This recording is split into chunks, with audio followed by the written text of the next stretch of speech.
silk can be molded into strong medical implants. Silk is a marvelous material with a long history and has many uses.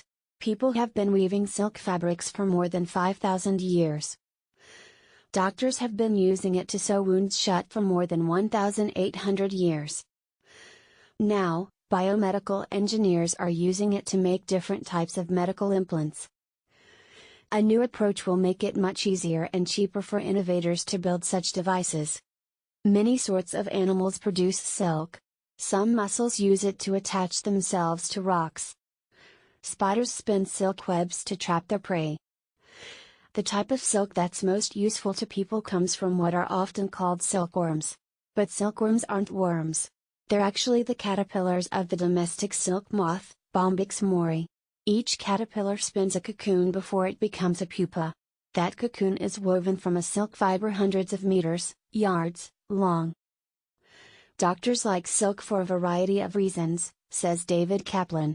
He's a biomedical engineer at Tufts University in Bedford, Massachusetts.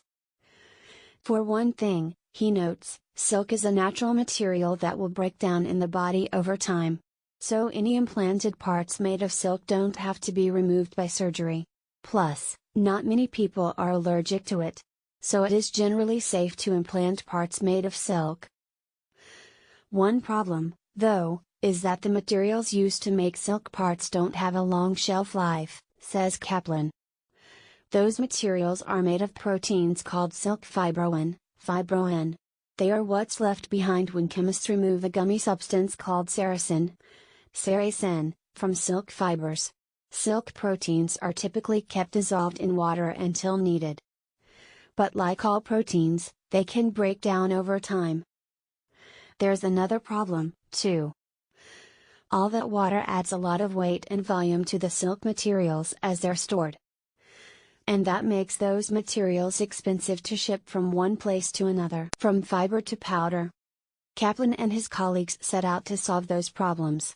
They began the process the same way, by removing sericin from silk fibers. From that point on, they did things differently.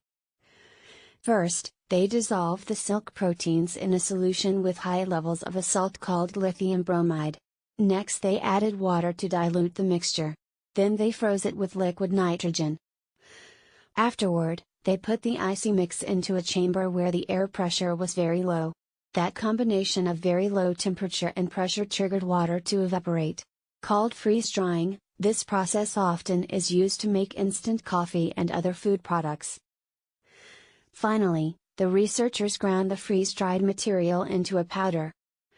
The powder particles measured between 30 nanometers, a little over 1/millionth of an inch, and 1 micrometer, 40 millionths of an inch, across. This is a totally different way of processing silk, says Chris Holland.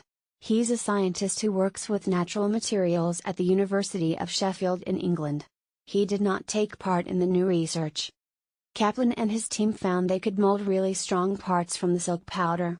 They shaped the parts at high pressure, more than 6,400 kilograms per square centimeter, some 91,000 pounds per inch too.